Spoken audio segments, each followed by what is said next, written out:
동서, 김치에 도대체 뭘 넣은 거야? 뭐가요?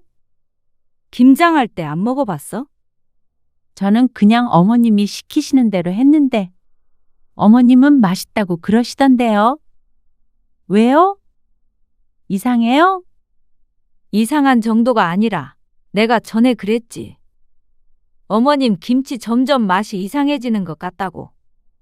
어머님 입맛이 정말 끝났나 보다. 효진이 아빠도 갖다 버리라고 난리야. 아까 어머님한테 전화해서 이젠 김장하지 말라고 그러더라. 어머, 정말요? 어머님이 난리치시는데도 이런 김치 어떻게 먹느냐고. 내년부턴 김장 안 할 것 같아. 밥 빌리는 것도 이참에 끝낸다고 옆집 아저씨한테 전화할 거래. 참 희한하긴 하네. 오늘 이야기 속 주인공은 54세 장지숙 씨입니다. 그리고 그녀의 시어머니에 관한 이야기이죠. 장 씨는 젊어서부터 자신이 나이 들면 시어머니처럼 김장을 좋아하게 되나 궁금했습니다. 어째서 어르신들은 다들 김치에 집착할까? 골병이 나면서도 왜 굳이 100포기, 200포기씩 김장을 하나? 나이가 들면 이해하게 될 줄 알았습니다. 하지만 여전히 알 수 없었습니다. 50대 중반이 되어서도 시골에 불려가 배추 농사를 돕고 몇 날 며칠 동안 김장하느라 녹초가 아니라 거의 시체가 되어야 했죠. 그리고 남편. 김치를 별로 좋아하지도 않으면서 김장에 참여하지 않겠다고 말도 못하는 남의 편이었습니다. 장 씨가 김장은 그만하겠다고 얘기했을 때는 노인네 비위 좀 맞춰줄 수 있는 거 아니냐며 오히려 부부싸움까지 했습니다. 그리고 아픈 몸을 이끌고 가서 혼자서 중노동을 하게 생긴 장 씨는 이제 더 이상 참을 수 없었습니다. 지난 20여 년간 했으면 됐습니다. 김장이 그렇게 하고 싶다면 각자 자기 먹을 것만 해서 먹는 게 맞았습니다. 그게 아니라면 며느리를 공짜 노동력으로 부리는 건 이제 그만해야 했습니다. 장 씨도 곧 며느리를 볼 나이지만 시어머니를 보며 다짐했습니다. 장 씨가 결혼한 지 1년도 되지 않은 늦가을이었습니다. 시어머니로부터 김장하러 오라는 전화를 받았을 때 그저 김치 담그는 일이 얼마나 대수겠냐 싶었습니다. 장 씨의 친정 부모님도 한 번도 김장을 한 적이 없었습니다. 친정 아버지가 신김치를 좋아하지 않아서 필요하다면 그때그때 겉절이를 해먹지 김장김치를 먹지는 않았고 김치가 들어간 찌개 종류도 즐겨 먹지 않았습니다. 당신 김치 좋아했어? 시골로 내려가는 길, 장 씨가 남편에게 물었습니다. 남편이 김치를 먹는 모습을 별로 본 적이 없어서 의아했습니다. 아니, 안 좋아해. 근데 왜 김장하러 가는 거야? 그냥 우리 집은 원래 해마다 김장 크게 해. 온 식구 다 와서. 명절 같은 거라고 생각하면 돼. 남편의 대답에 젊은 날의 장 씨는 조금 놀랐습니다. 명절만 힘들면 될 줄 알았더니 김장은 생각하지도 못했죠. 그래도 1년에 한 번 정도면 괜찮다고 생각했습니다. 그런데 남편이 김장을 크게 한다고 말한 이유가 있었습니다. 그냥 집에서 10포기, 20포기 하는 것과는 차원이 달랐습니다. 금요일에 연차까지 내가면서 내려가길래 가서 먹고 노느라 그렇구나 싶었는데 그게 아니었습니다.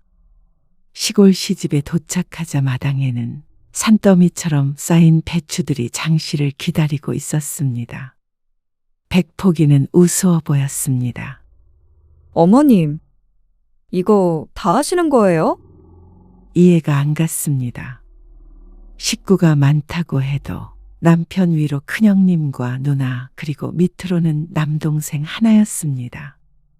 다른 친척들은 안 온다고 했는데 왜 이렇게까지 많이 하나 싶었습니다. 우리 집안 식구들 다 먹을 거 하고 작은 집에도 갖다 줘야 해. 이 정도는 해야 1년을 넉넉하게 먹지. 아, 네. 그럼 저는 뭐 하면 될까요? 저기 있는 앞치마 입고 고무장갑 껴. 가정집이 아닌 김치 공장에서 입을 법한 파란색 코팅된 앞치마를 입었습니다. 배추부터 씻어야지. 장 씨와 큰 동서, 작은 동서 셋, 그리고 시어머니가 그 많은 배추를 절이기 시작했습니다. 남자들은 대야를 옮기거나 주로 힘쓰는 일을 했는데 사실상 여자들도 마찬가지였습니다. 이렇게 본격적으로 김장하는 것을 본 적이 없던 장 씨는 혼이 빠지는 경험을 했습니다. 금요일에 회사까지 쉬어가면서 온 이유는 정말로 주말 내내 김장을 해야 했기 때문이었습니다. 연애 때도 남편이 김장하러 본가에 간다고 하면 참 가정적인 남자구나 생각했었는데 그런 문제가 아니었습니다. 그렇게 대충 하면 어떡해? 배춧잎 사이사이 잘 씻어야지. 다시 해. 시어머니의 지적은 끊이지 않았습니다. 그날은 유독 바람이 찼는데 찬물에 손을 담그고 배추를 한 포기 한 포기 씻다 보니 고무장갑을 껴도 손가락이 얼얼했습니다. 그리고 점심은 입으로 들어가는지 코로 들어가는지도 모르게 후딱 해치워야 했습니다. 허리를 못 펴고 일을 했습니다. 무거운 배추를 들었다 놨다 하니까 허리가 끊어질 것 같았습니다. 다음 날은 양념에 버무리는데 200포기 가까이 되는 배추는 여럿이 달려들어 버무려도 쉽게 끝나지 않았습니다. 정말로 김치 공장에 취직한 기분이었습니다. 그리고 절반은 산같이 쌓여있는 김치통으로 들어갔고 나머지는 웬 장독대에 옮겨 담았습니다. 나 이런 장독대에 김치 넣는 거 처음 봐. 우리 집은 이렇게 해. 마당에 장독대가 많아서 장식인 줄 알았는데 실제로 쓰는 장독대였던 모양이었습니다. 아주 전통적이네. 좋은 말로 포장은 했지만 기가 질리는 기분이었습니다. 김장은 금요일과 토요일 이틀 내내 한시도 쉬지 않고 했습니다. 김치통에 담아서 보관하고 장독대에 넣어 옮기는 것까지 하니까 허리를 펴고 설 수조차 없었습니다.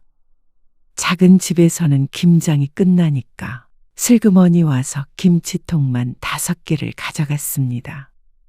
먹다가 나중에 장독대에 있는 것도 얻으러 온다고 했습니다. 그러니까 늘리고 늘려서 현재는 해마다 최소한 200포기는 한다고 들었습니다. 그리고 토요일 늦은 밤에는 돼지고기를 삶아서 김장김치와 먹으며 술판이 벌어졌습니다. 새벽까지 소주에 막걸리에 장씨가 따라가기엔 벅찬 문화였습니다. 그리고 다음 날 아침에 숙취에 시달리며 숭늉과 함께 또다시 김장김치를 먹는 것까지가 임시 가족의 김장이었습니다. 그러니까 총 3일이 필요한 게 맞았죠. 김치 좀 싸가라. 집에 돌아가려는 장씨 부부에게 시어머니가 말했습니다. 일단 이것만 가져가고. 다 먹으면 또 가지러 와. 저희는 2통만 가져갈게요. 5통을 차에 실어주려는 시어머니에게 장씨가 손사래를 쳤습니다. 장씨와 남편 둘밖에 없는데 이렇게 많이 먹지도 못하고 가져가도 넣어놓을 김치냉장고도 없을 때였습니다. 베란다에 두고 익혀서 지져먹고 해. 아, 그래도 너무 많은데. 너도 김치 안 먹냐? 시어머니도 남편이 김치를 안 좋아하는 걸 알고 있는 모양이었습니다. 아, 조금 먹어요. 결국 합의 본 게 3통이었습니다. 이걸 다 먹을 생각을 하니까 눈앞이 깜깜했죠. 그래도 김장이 드디어 끝났다는 생각에 서둘러 김치를 싣고 차를 출발시켰습니다. 한시빨리 자리를 떠야겠다는 생각이 들었죠. 장씨는 집에 돌아와서 일요일 내내 끙끙 앓았습니다. 팔이 아파서 뭘 할 수도 없었고 허리는 뭐가 잘못된 게 아닌가 싶을 정도로 아팠죠. 괜찮아. 아니, 왜 이런 걸 말을 안 해준 거야? 말했잖아. 김장 크게 한다고. 남편은 장 씨보다 상태가 나아 보였습니다. 아무래도 대부분의 일을 며느리들이 해서 그런 듯 했습니다. 장 씨는 손가락도 부어서 구부리기가 힘들었습니다. 매년 해야 하는데 이렇게 알아누워서 어떡해. 꼭 남일 얘기하듯 말하는 남편이 너무 얄미웠습니다. 남편에게 김장은 당연한 연례 행사였지만 장 씨에게는 고문과도 같은 경험이었습니다. 그런데 그 해가 가장 쉬웠습니다. 김장 때만 딱 내려가서 며칠 고생하고 오면 됐으니 말이죠. 그때부터 매년 김장철이 오기 한 달 전부터 두려워지기 시작했습니다. 남편에게 하소연해봤자 1년에 한 번인데 참아라. 나이든 우리 어머니도 하신다라는 대답만 돌아올 뿐이었습니다. 그런데 결혼한 지 5년째 되던 해, 시어머니는 새로운 계획을 발표하셨습니다. 올해부터는 배추를 직접 키워서 김장하자. 사 먹는 배추는 비싸고 맛이 없어. 종자 좋은 걸로다가 심어가지고 김치 담가야겠다. 어머니, 그거 배추 농사 지으려면 일이 얼마나 많은데요. 시아버지는 당시에 편찮으셔서 농사를 지을 수 있는 상황이 아니었습니다. 그렇다면 과연 농사를 누가 지을 것이냐? 답은 정해져 있었습니다. 집에서 50m 정도 떨어진 곳에 밭이 200평 정도 있거든. 그게 옆집 밭인데 농사를 안 지으셔. 그 밭 빌려가지고 농사 짓기로 하셨대. 이게 다 무슨 소리인가 싶었습니다. 배추 농사를 직접 지어서 김장을 한다는 소리는 장씨 주위에서는 들어본 적이 없었습니다. 그리고 장씨가 망연자실한 이유는 농사를 짓는 것도 종종 내려가서 도와야 한다는 말 때문이었습니다. 김치 얻어먹는 입장에서 손 놓고 있을 수 없잖아. 다 같이 해야지. 김치를 공짜로 얻어먹는 것처럼 말하지만 노동은 처음부터 끝까지 다 했고 양념비도 각 집에서 나눠서 냈습니다. 차라리 우리는 김치 먹지 말자. 가지도 말고. 어떻게 그러냐. 나도 힘들어. 그런데 어떡해. 어머니가 무조건 그렇게 해야 한다는데. 아니 근데 우리 작년 김장김치 한참 남았잖아. 사실 김치를 그리 좋아하지도 않았지만 시어머니의 김치는 입맛에 맞지 않았습니다. 그래서 손이 잘 안 갔고 남편은 자신의 어머니의 김치인데도 잘 먹지 않았습니다. 그래서 매년 김치가 남았고 또 새로 김장한 김치를 받아오려면 있던 김치를 버릴 수밖에 없었습니다. 버리는 것도 일이었고 얼마나 죄스럽고 억울하던지 고생고생해서 김장했던 기억에 눈물을 머금고 김치를 버리는 걸 남편도 뻔히 알면서 왜 자신의 어머니에게 한마디도 못하는지 몰랐습니다. 거의 1년 내내 김장을 위해서 사는 것 같은 어머니를 말리지 못했죠. 결국 다음 해부터는 정말로 농사를 지었습니다. 그렇게 김장은 1년짜리 프로젝트가 되어버렸습니다. 모종 심으러 와야지. 농사는커녕 화분 하나 키워본 적이 없었던 장씨는 이렇게 손이 많이 가는 일인 줄 몰랐습니다. 모종을 심고 나중에 수확하면 되는 줄 알았지만 그 사이에 일이 무척 많았습니다. 그러니까 주말마다 자주 시골로 내려가야 했습니다. 떼약볕 아래서 허리를 굽히고 밭일을 하는데 내가 지금 여기서 뭘 하고 있나 싶었습니다.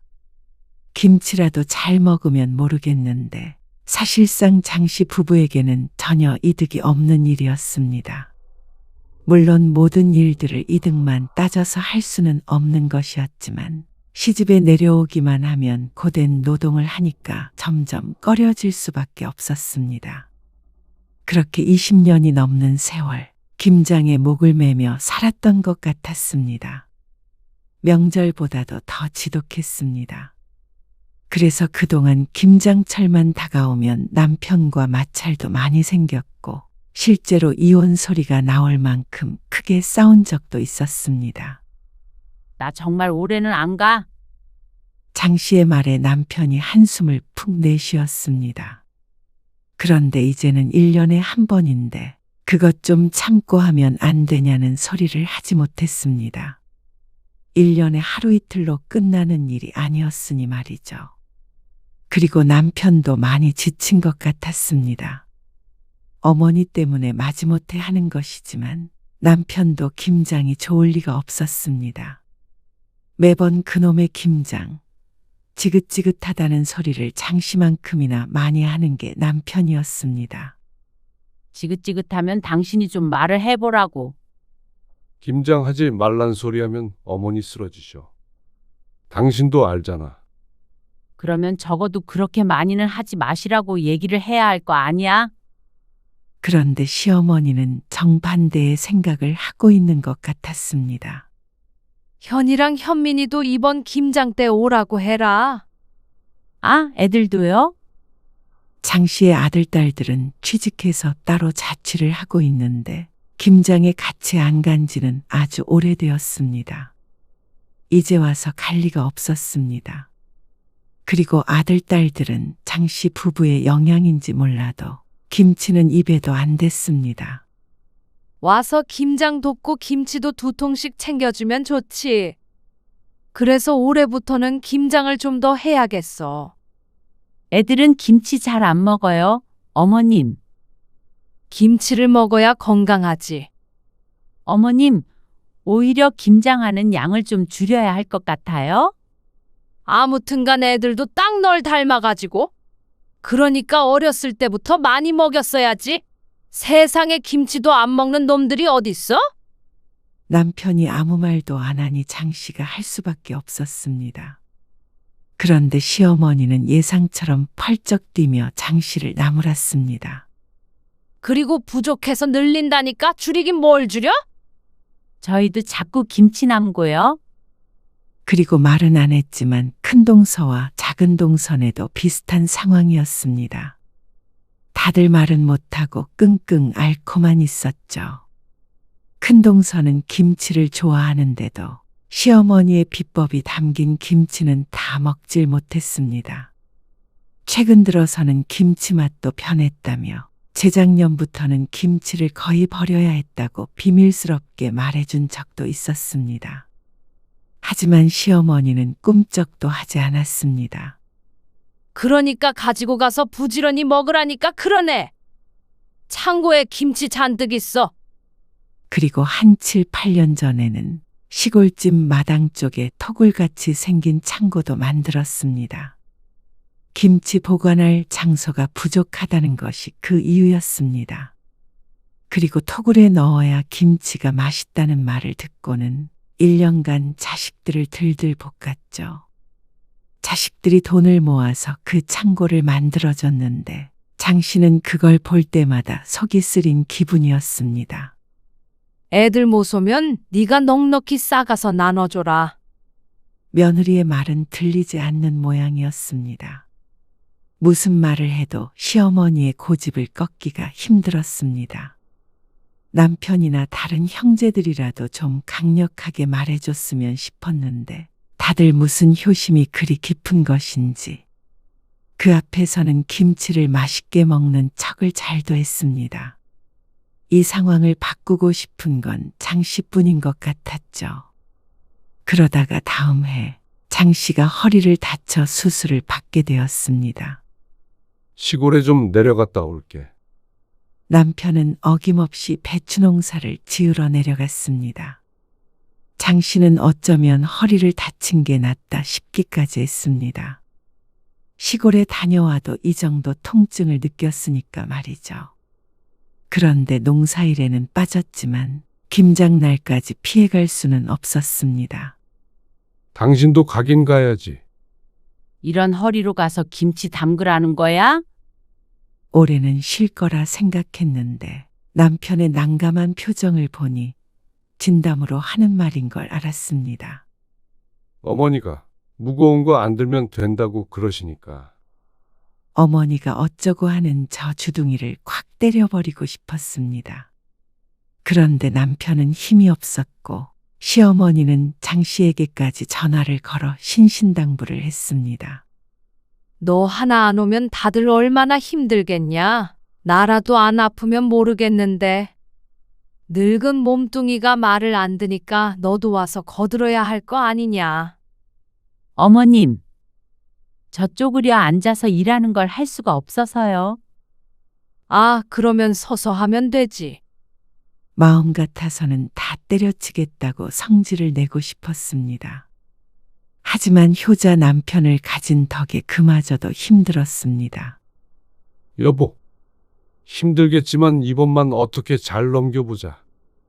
내년에는 농사 그만 짓고 배추도 절여진 거 사다가 하자고 꼭 말씀드릴게.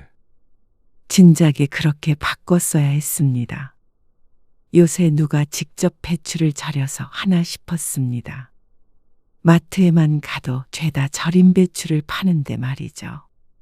그래서 남편의 말을 믿고는 시골에 내려갔습니다. 애미야, 그렇게 해가지고 오늘 해지기 전에 다 할 수나 있겠냐? 어머님, 제가 허리가 아파서요. 허리 안 아픈 사람이 어디 있다고 그래? 그럼 내가 하리? 시어머니는 70세가 넘어가면서 김장일에는 거의 손을 보태지 않았습니다. 이렇게 씻어라, 저렇게 절여라, 고춧가루 좀 더 넣어라 하며 지시만 하셨죠. 그런데 허리 아프다는 며느리에 대한 배려는 전혀 없었습니다. 남편은 울그락불그락해지는 장 씨와 시어머니 사이에서 눈치만 보고 있었습니다. 어머님, 이거 젓갈 좀 더 넣어야 할 것 같아요. 그리고 좀 싱겁게 절여진 것 같기도 하고. 하던 그대로 했는데 무슨 소리야?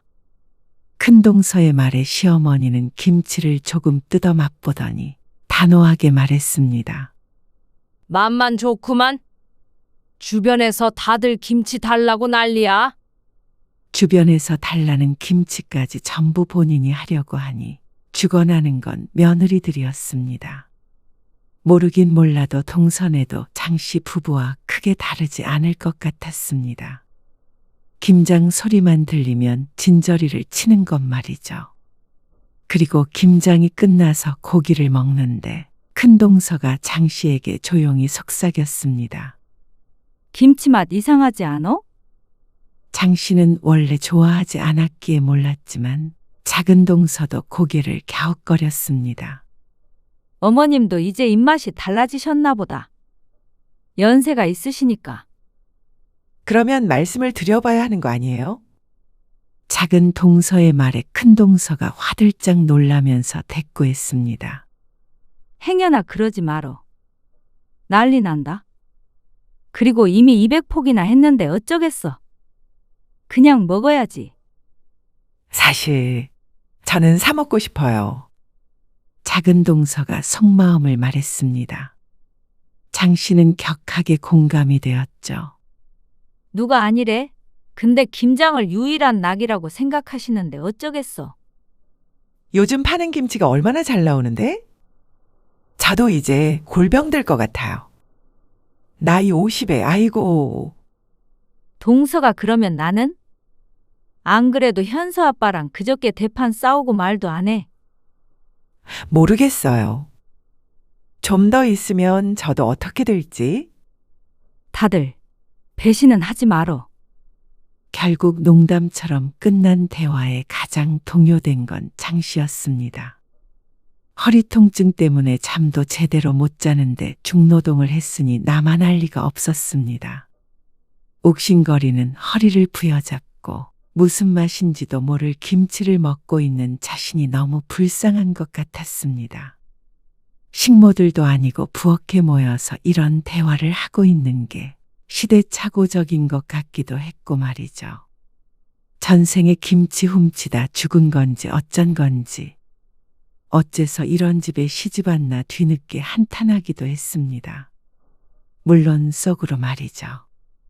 그런데 배신하지 말라더니 다음에 애 장씨는 동서들에게 진하게 배신을 당했습니다. 그리고 그나마 믿었던 남편도 장씨의 편이 아니었습니다. 올해는 절임 배추로 하자고 한다며.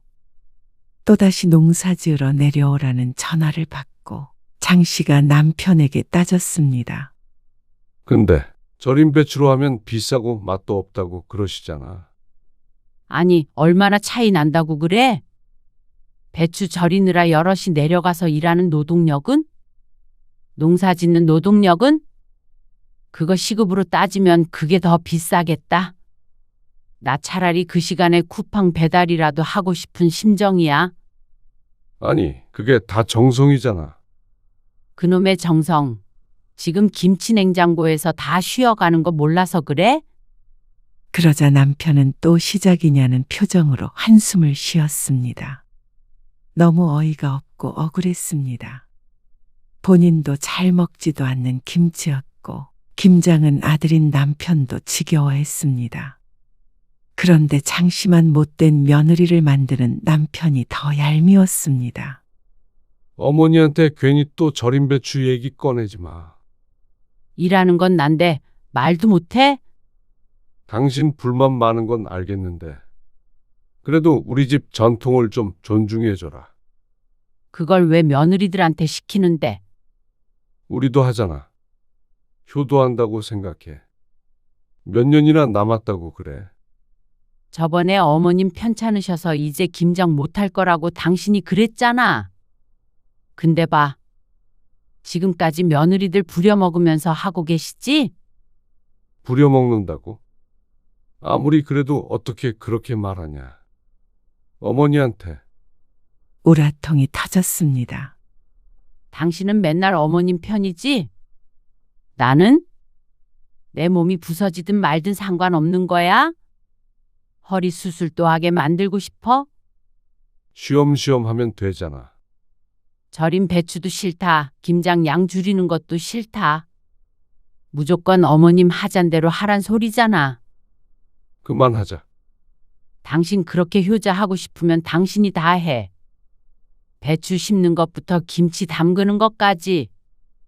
아니, 오늘따라 왜 이렇게 예민하게 굴어? 예민하다고? 나이 50 넘어서 시집 김장 불려가서 며칠 동안이나 김장하다 오는 여자가 어디 있어? 요즘 세상에? 요즘 이러면 이혼당해. 알아? 뭐? 이혼? 진짜 말이면 단 줄 아나. 당신은 처가 행사에 그렇게 발벗고 나선 적 한 번이라도 있어? 지금 처가 얘기가 왜 나와? 결국 남편과의 대화는 과열이 되었습니다. 장 씨는 남편과 며칠 동안 말을 하지 않았습니다. 밥상도 차리지 않고 본체 만체했습니다. 이 나이에 남편이 뭐가 무섭다고 벌벌 떨까요? 그러자 남편이 먼저 화해를 청했습니다. 미안해. 내가 생각이 짧았어. 어머니한테 올해는 양이라도 줄이자고 꼭 말할게. 그 다음에 차츰 줄여서 김장 없애자.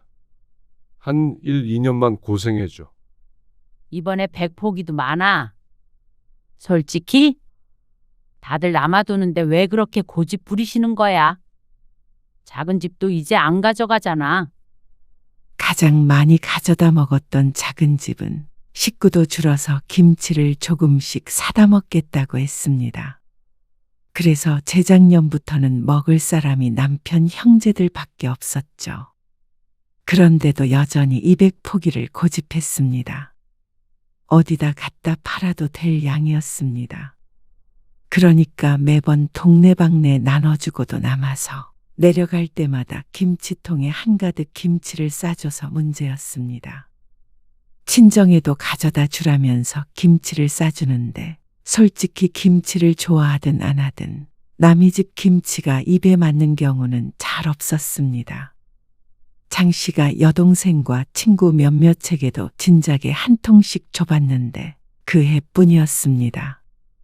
결국 모든 건 시어머니 만족을 위한 일이었습니다.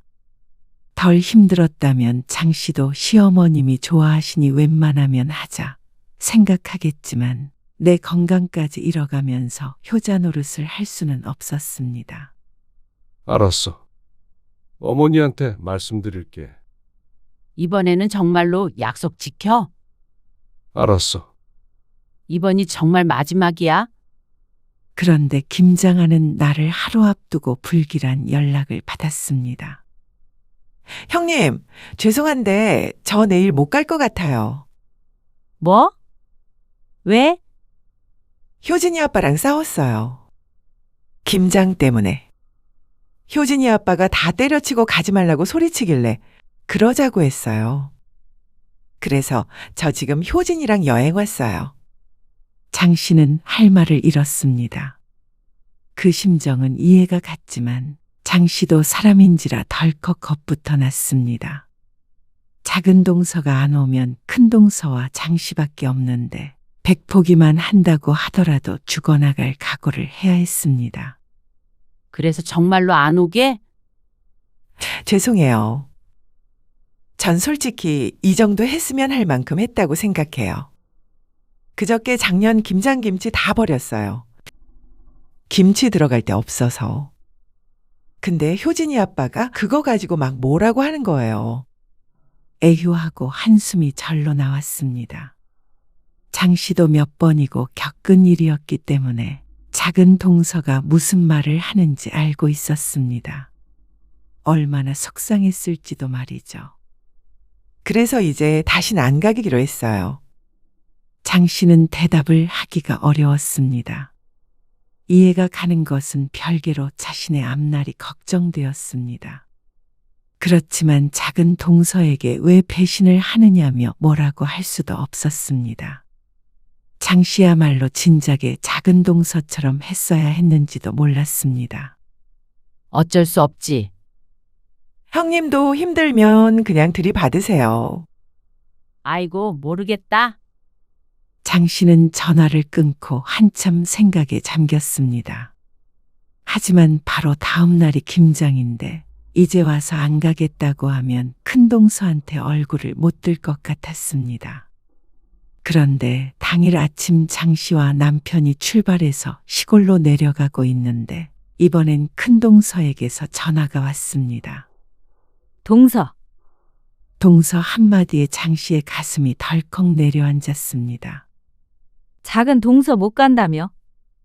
동서는 출발했어? 네. 근데 형님은 어쩐 일이세요? 그게 말이야, 우리 라헬이 있잖아. 지금 코로나에 걸렸다는데 봐줄 사람이 나밖에 없어서 이걸 어째? 손자가 코로나에 걸렸다며 당장 오늘이 김장인데 못 오겠다는 큰동서. 어쩐지 느낌이 안 좋더니 장 씨는 허탈한 감정이 들었습니다. 지금 한 말이 사실이라면 어쩔 수 없지만 배신하지 말라던 큰동서가 작은 동서가 못 온다는 말을 듣고 똑같이 안 온다는 건 미심쩍긴 했습니다. 애가 아프니까 나 참. 어머님한테 말씀드리니까 노발대발 하시긴 해. 근데 방법이 없잖아. 우리 애들도 주말에 일해야 한다고 그래서 나 없으면 안 되겠다네. 네, 어쩔 수 없죠. 미안해. 충분히 미안해야 할 상황은 맞았습니다. 하지만 동서들을 원망하는 게 무슨 의미인가 싶었습니다. 전부 다 피해자들인데 말이죠. 그러니까 전화를 끊고 남편을 쳐다보게 된 건 당연한 수순이었습니다. 뭐야? 형수도 못 온대? 형님한테 전화해 보던가? 그런데 참 아이러니한 게 남편이 형님에게 전화를 걸었더니 본인이 아이를 봐야 하는 것도 아닌데 안 오겠다고 한 것이었습니다. 일꾼 없이는 못 온다는 뜻인 듯 했죠. 그러면 지금 내려가고 있는 장 씨와 남편뿐이라는 건데 이 인원으로 어떻게 그 많은 김장을 하자는 것인지 몰랐습니다. 어떻게 우리끼리 해? 그럼 어떡해? 이제 와서 차 돌릴 수도 없고. 그리고 우리도 안 가면 어머니 혼자 어떻게 하라는 거야? 남편도 이 상황이 짜증이 났는지 목소리에도 그 기분이 묻어났습니다. 차 안은 조용했습니다. 도착할 때까지도 말이죠. 김장이 장난도 아니고 말이야. 괘씸한 것들. 시어머니는 화가 단단히 난 듯 했습니다. 그런데 그보다 더 황당한 것은 장 씨였습니다.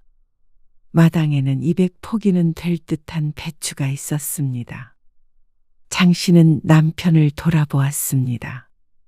그러자 남편이 슬그머니 눈을 피했습니다. 분명히 줄이기로 했는데 어째서 작년과 똑같은지 몰랐습니다.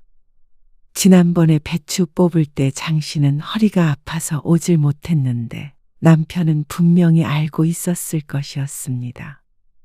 설마 이걸 다 하겠다는 것인지, 농사 지은 집에 뽑은 것이겠지 하고 소용없는 희망을 가져보았습니다. 이거 다 해야 해. 부지런히 해야겠다. 역시나 시어머니는 조금 할 생각이 전혀 없어 보였습니다. 이걸 어떻게 저희끼리 해요? 사실상 시어머니의 노동력은 없다고 보면 되고 남편도 할 줄 아는 건 무거운 걸 옮기는 것밖에 없었습니다. 그것도 혼자서는 안 되니까 장 씨와 같이 들어야 했죠. 말도 안 된다고 생각했습니다. 왜 못해? 부지런히 하면 되지. 어머님, 이거 절반, 아니, 한 30포기면 충분해요. 그래도 남아요. 뭐? 그걸 누구 코에 붙여? 매번 남아서 처치곤란인데 매년 왜 이렇게 많이 하시는 거예요? 처치곤란이라니. 담가두면 다 먹는다. 매달 김치 가져가라고 성화니까 다들 마지못해 내려올 때마다 김치를 가져가는데 시어머니는 진정 그걸 모르나 싶었습니다. 시누이조차 김치 그만 주라고 하는 걸 여러 번 보았는데 말이죠. 얼른 배추 씻어. 어머님, 정말 절임 배추 써요. 네? 장 씨도 더 이상은 무리였습니다. 도대체 김치가 뭐라고 이렇게까지 하는지 이해할 수가 없었습니다. 다들 맛있게 먹으면 또 모르겠는데 수요 없는 공급만 있으니 전부 다 헛노동이었습니다.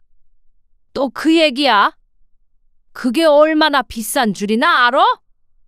비싸도 이 시간이며 정성이며 그 정도 갚해요.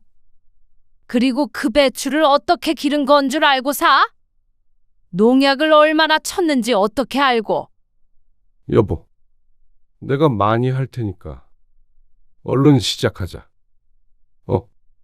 남편은 또다시 장 씨의 편이 아니었습니다. 시어머니의 언성이 높아지자 남편은 안절부절 못하며 장 씨를 말렸습니다. 결국 실질적인 김장은 장 씨 혼자 해야 하는 것이었습니다. 어머님, 며느리 잡을 일 있으세요? 뭐야? 다들 힘들어서 오지도 않고 먹지도 않는데 왜 이렇게 많이 하려고 그러시는데요?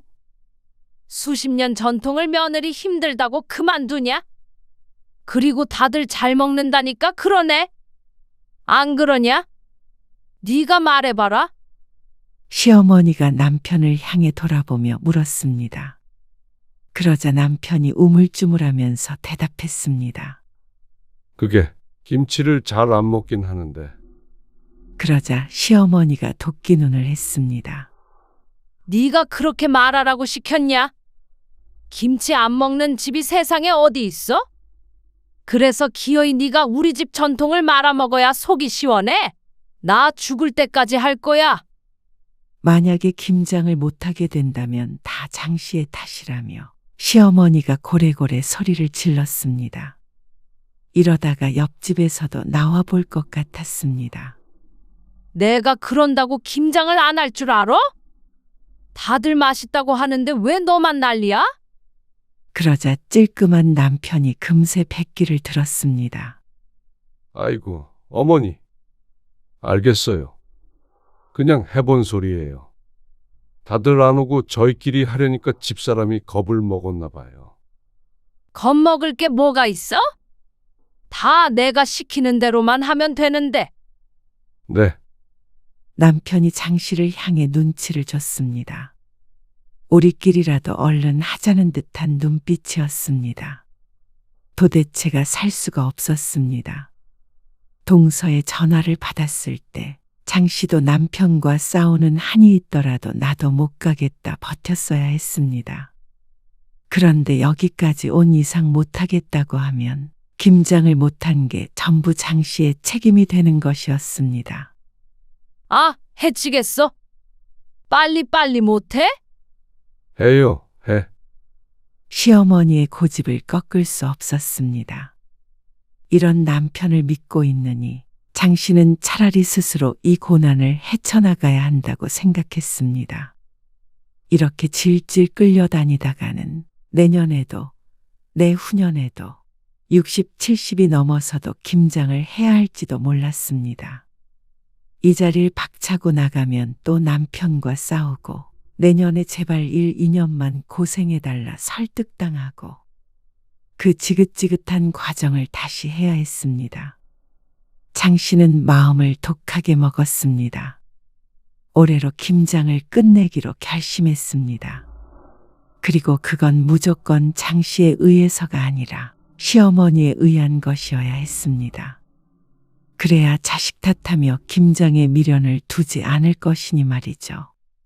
장 씨는 그 순간부터 부지런히 움직였습니다. 허리가 끊어지는 한이 있더라도 끝까지 해내고 만다는 생각으로 하자 시어머니가 한마디를 보탰습니다. 허리 아프다더니 잘만 움직이는 구만. 순꾀병이야. 장 씨는 속이 부글부글 끓었지만 참았습니다. 남편은 역시나 할 줄 아는 게 별로 없었습니다. 배추를 씻는 것도 제대로 못했습니다. 종일 걸려 배추를 씻고 절이고 인원이 적으니까 평소보다도 오래 걸렸습니다. 그리고 장 씨는 다음날 양념을 만들 때 눈을 번뜩였습니다. 무채 좀 더 넣어라. 그래야 시원해.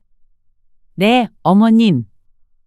멸치 액젓 넣고 딱 내가 넣으라는 만큼. 네, 생강이랑 마늘 넣었냐? 네. 넣었어요. 어머님이 말씀하신 만큼요. 장 씨는 고분고분 대답했습니다. 시어머니는 느린 걸음으로 왔다 갔다 하면서 지시 감독을 했습니다. 남편은 뭘 가지고 오라고 해도 뭐가 뭔지 몰라서 그냥 들어가 있으라고 했습니다. 그리고 장 씨는 시어머니가 안 보는 틈을 타서 계획을 실행했습니다. 옆에 있던 굵은 소금을 두 손으로 푹 퍼서 양념에 넣고 얼른 버무렸습니다. 잠깐 배추를 살펴보던 시어머니가 다시 고개를 돌리자 장 씨는 모르는 척 양념을 저었죠. 새우젓은? 이제 넣을게요. 이만큼 넣으면 되죠? 그래. 더 넣으면 짜. 장 씨는 그릇에 따로 담겨 있던 새우젓을 부었습니다. 그리고 시어머니가 뒤를 돈 틈을 타서 얼른 새우젓을 넣은 만큼 더 넣었죠. 그리고 멸치 액젓도 더 넣고 생강도 더 넣고 아주 멋대로 양념을 쳤습니다. 기회가 있을 때마다 앞에 보이는 재료를 때려 넣었죠. 겉으로 봤을 땐 달라진 게 하나도 없었습니다. 먹을 걸 가지고 장난치면 천벌을 받는다지만 이것저것 따질 처지가 아니었습니다. 양심 지키다가는 내가 죽게 생겼으니 어쩔 수 없다고 생각했습니다. 그리고 김장이 완성됐을 때 장 씨는 허리가 끊어지는 듯 했습니다. 간 봤냐? 시어머니가 양념에 버무려진 김치를 조금 뜯어서 입에 넣자 장 씨는 순간 놀라서 쳐다보았습니다. 조마조마하게 지켜보는데 시어머니가 고개를 갸웃거리더니 양념에 손가락을 찍어서 다시 한번 입으로 가져갔습니다. 왜요? 이상해요? 어머님이 하라고 하신 대로 했는데. 그러자 시어머니가 이상하느냐는 말에 자존심이 상했는지 발끈했습니다. 이상할 리가 있냐? 조금 간이 센 거 같긴 한데. 이래야 맛있어. 네, 고생했다. 얼른 챙겨. 장독대에도 김치를 옮겨 담았고 챙겨갈 김치통도 몇 개 차에 넣어놨습니다. 식구들도 없으니 고기는 삶지 않기로 했습니다.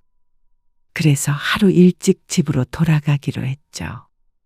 이거는 올라가는 길에 저희가 다 전달할게요. 너희가 오지도 않은 것들 뭐가 예쁘다고 줘? 그래도 다들 잘 먹는다고 그러셨잖아요. 그러자 시어머니는 고개를 끄덕였습니다. 김치가 완성됐으니 여기저기 나눠주고 싶은 모양이었습니다. 이것까지 실어가서 옆집에도 한 통 주고 가. 네, 장 씨는 허리를 부여잡고 차를 탔습니다. 그러자 남편이 장 씨의 눈치를 봤습니다. 고생했어, 여보. 장 씨는 대답하지 않았습니다. 그런데 다른 식구들에게 김치를 다 전달해 주겠다는 말에 남편은 감동이라도 받은 것 같았습니다. 하지만 남편 감동받으라고 한 행동은 아니었습니다. 장 씨 부부가 형님 누나네 집에 들렸다가 동생 집까지 들려 김치를 주고 집으로 돌아오자 자정이 가까운 시간이 되었습니다. 다들 장 씨에게 미안해하면서도 김치는 또 왜 갖고 왔느냐는 표정을 지었습니다. 이제는 김치통만 보아도 지겨운 것 같았습니다. 그리고 며칠 뒤 집안이 발칵 뒤집혔습니다. 동서, 김치에 도대체 뭘 넣은 거야? 뭐가요? 만들 때 안 먹어봤어? 저는 그냥 어머님이 시키시는 대로 했는데 어머님은 맛있다고 그러시던데요. 왜요?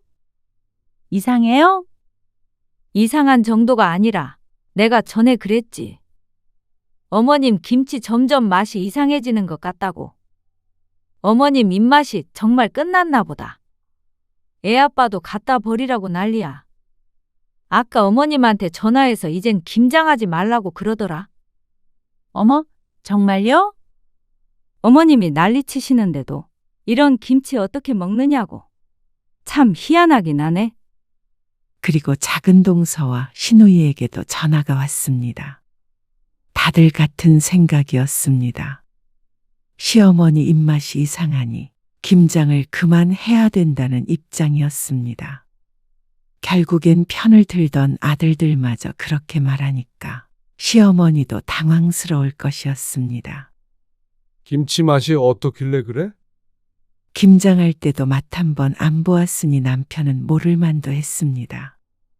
장 씨는 모르는 척하며 김치를 꺼내 남편 입에 넣어주었습니다. 나는 당연히 어머님이 늘 하던 대로 하시니까 그냥 했는데 얼마나 이상해? 그러자 남편이 씹던 김치를 싱크대에 뱉어버렸습니다. 이게 뭐야? 비린내가 너무 나고 짜고. 이거 진짜 왜 이래? 사람 먹으라고 담근 거야? 이렇게 만들려고 배추를 그렇게 열심히 길렀나? 남편은 그동안 배추 농사에 불려갔던 게 억울한 모양이었습니다. 어머, 정말이네. 장 씨는 김치를 먹어보고 시치미를 뗐습니다. 다 버려야지. 이거 못 쓰겠네. 순간 죄책감이 잠깐 들기도 했습니다. 하지만 한편으로는 시원하기도 했습니다. 아마 내년에도 똑같이 배추 농사를 짓고 자식들은 끌려가 싸우고 며느리들은 매번 알아눕는 연례 행사가 반복될 것이었습니다. 이렇게 하지 않으면 우유부단한 남자들이 어머니 고집을 꺾을 수가 없을 테니 말이죠. 화가 난 시어머니에게서 전화가 왔습니다. 너 도대체 양념에다가 뭘 넣은 거니? 옆집에서도 쫓아왔어. 뭘 넣다니요? 어머님이 넣으라고 하신 대로 넣었죠? 어머님도 바로 앞에서 보셨잖아요. 그러자 시어머니는 아무 말도 못했습니다. 장 씨의 말대로 모든 건 시어머니가 지시한 대로 이루어졌으니 말이죠. 그리고 어머님도 김치 다 됐을 때 맛보셨잖아요. 아니, 그땐 괜찮은 것 같았는데. 안 되겠다. 배추 사다가 다시 해야겠다. 네? 200포기를 다시요? 그러면 어떻게 하냐? 김치 없이 어떻게 1년을 보내? 옆에서 듣고 있던 남편이 전화를 바꿨습니다. 어머니, 이참에 김장 그만하세요. 1년 동안 농사 지은 배추가 전부 못 쓰게 됐잖아요.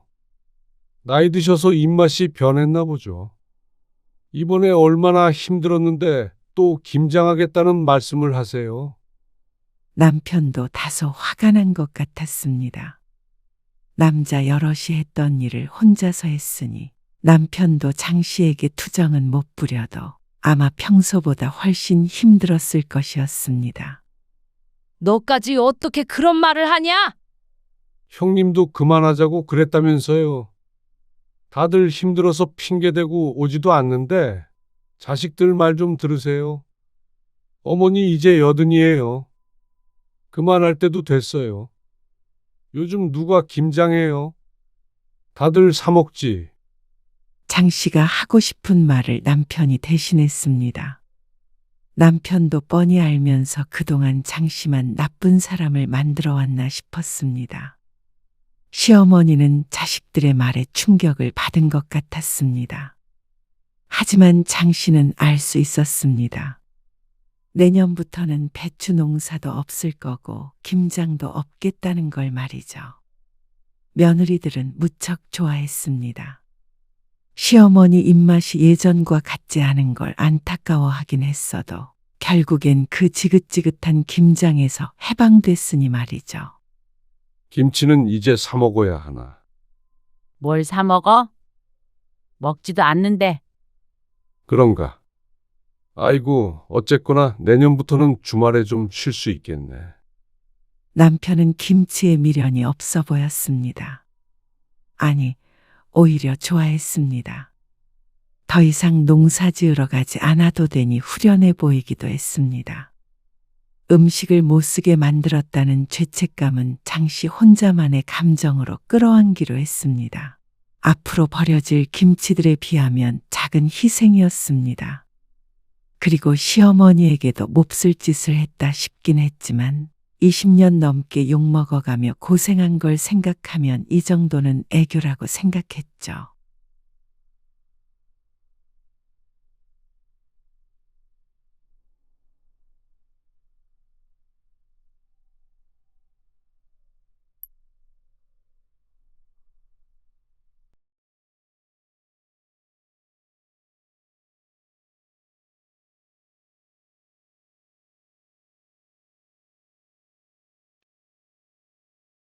엄마, 근데 3천만 원만 넣었어요? 그러면 에이, 이자도 안 넣었어요? 아이고, 나중에 맛있는 거 사줄게. 이자를 10% 정도 치면 1년에 300이니까. 반년이면 그래도 150은 주셔야죠. 너 진심이니? 진심이죠. 요즘 세상에 아무리 부모 자식 사이라도 이자도 없이 돈 거래하진 않잖아요. 오늘 이야기 속 주인공은 68세 성영심 씨입니다. 그리고 그녀의 딸에 관한 이야기이죠. 송 씨는 잘 키운 딸 하나 10아들 안 부럽다는 말이 잘못됐다고 생각했습니다. 그렇지 않다면 하나, 송 씨가 남들보다 딸을 못 키운 것이겠죠. 송 씨는 자식들이 자신의 가장 큰 재산이라고 생각하며 살았습니다. 그러니까 내 걸 주어도 아깝지 않았고 헌신할 수 있었습니다. 아들, 딸 서로 의상하지 않게 결혼할 때는 똑같이 도와주었습니다. 딸이 결혼할 때도 아들만큼이나 해주었기 때문에 딸이 살고 있는 집은 송 씨가 사준 것이나 다름없었습니다. 그럼에도 그런 부모에게 10원 한 장 쓰는 것도 아까워 보이는 딸. 집은 덥석 받아가면서도 반대로 부모가 돈을 빌리니까 몇 개월이라도 이자는 줘야 한다는 딸에게 서운하지 않을 수 없었습니다. 부모 자식 간에도 돈 문제는 확실히 해야 한다며 말이죠. 그렇게 따지면 송 씨가 딸에게 받아야 할 돈은 계산조차 힘들었습니다. 그러면서 또 친정에게는 어찌나 잘하는지. 송 씨도 이제 더 이상 허튼 돈을 쓰고 싶지 않았습니다. 부모 위하지도 않고 자기 이익만 챙기려 하는 딸이 예쁘지도 않았죠. 그래서 딸의 말처럼 부모 사이라도 돈 관계를 확실히 한다는 게 어떤 것인지 보여줄 생각이었습니다. 송 씨는 아들 하나, 딸도 하나 있었습니다. 아들은 결혼할 때 송 씨가 전세금을 마련해 주었습니다. 그리고 2년 뒤에 딸이 결혼할 때도 딱 그만큼 지원해 줬는데 형태는 조금 달랐습니다. 그 돈이랑 제가 모은 돈이랑 보태가지고 집을 사서 시작하는 게 좋을 것 같아요. 그럼 좋지. 송 씨는 그 돈을 딸이 어떻게 쓰던지 상관없었습니다. 앞으로 살아갈 미천을 주었으니 이 다음부터는 자식들의 몫이라고 생각했죠. 그런데 순조로울 것 같았던 딸의 신혼집 마련은 시작부터 삐그덕거렸습니다. 엄마, 상의할 게 있어서 왔어요. 어느 날 딸이 어두운 낯빛으로 찾아왔습니다. 결혼 준비로 들떠야 할 때의 말이죠. 왜? 무슨 일인데? 이사할 집 못 구했어? 그게 마음에 드는 집은 있는데요. 그런데 진명애 때문에요. 진명이가 왜? 아니, 내가 이기적인 건지는 모르겠는데. 사실 시댁에서는 아무것도 못 보태주신다고 그러는 상황인데, 현성 씨가 진명이를 자기랑 반씩해야 된다고 그러잖아요. 박서방도 보태면 그렇게 해줘야겠지. 송 씨의 말에 딸이 조금 머뭇거리며 말했습니다. 박서방이 보태겠다는 돈이 1,000만 원인데? 그 말엔 송 씨도 눈을 크게 떴습니다.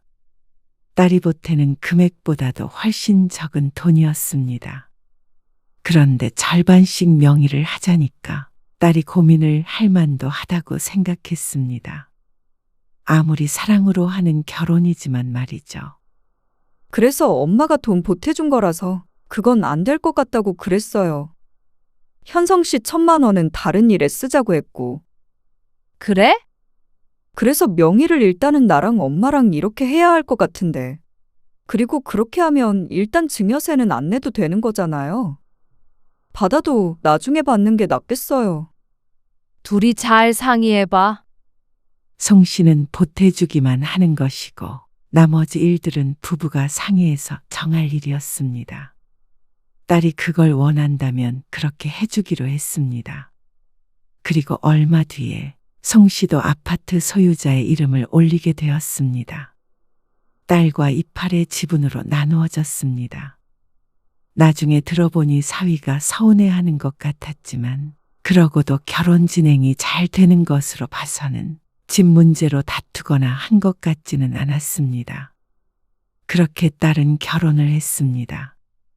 그리고 송 씨와 가까운 곳에 신혼집을 사게 된 딸은 결혼 후에도 종종 송 씨의 집에 찾아오거나 송 씨를 초대했습니다. 바깥에서 만날 때도 있었죠. 박서방은? 친구들 만나러 갔어요. 주말인데 너는 안 가고. 나는 그냥 엄마랑 맛있는 거 먹고 싶어서. 송 씨는 딸과 함께 근처 백화점에 왔습니다. 딸이 살 것도 있고 밥도 같이 먹자며 데리고 온 곳이었습니다. 사실 송 씨는 내심 기대했습니다. 닷새쯤 뒤가 송 씨의 생일이었는데 그것 때문에 주말에 미리 불러내서 생일 선물이라도 사주려는 것인가 싶었죠. 엄마, 이건 어때요? 예쁘네. 잘 어울려. 이건요? 이거는 현성 씨한테 좋을 것 같은데. 그런데 딸이 집어드는 것마다 죄다 자기들 것뿐이었습니다. 생일을 잊은 건가 싶어서 조금 섭섭했죠. 그리고 그게 끝이 아니었습니다. 엄마, 이건 엄마가 사줘요. 딸은 코트를 몸에다 대보고 하더니 가격표를 보고 송 씨에게 말했습니다. 백화점에 데려왔으면 네가 사줘야지. 왜 엄마한테 사달라고 해? 엄마가 딸 옷 좀 사줄 수도 있지. 네가 한번 엄마 옷 좀 사줘봐라. 생각해보니 이런데 같이 와도 딸이 송 씨를 사준 적은 한 번도 없었던 것 같았습니다. 결혼 전에는 박봉의 직장인이라며 그리고 또 그전에는 가난한 대학생이라면서 자연스레 송 씨가 계산하게 했습니다. 그런데 결혼해서까지 이거 사줘라 저거 사줘라 하는 건 잘못된 거 아닌가 싶었습니다. 그것도 송 씨의 생일을 앞두고 있는 때 말이죠. 그런데 불퉁한 송 씨의 목소리를 듣더니 딸이 말했습니다. 이건 엄마가 나한테 주는 선물이에요. 무슨 선물? 생일도 아니고. 임신 선물. 그러면서 송 씨를 바라보며 씩하고 웃는 딸.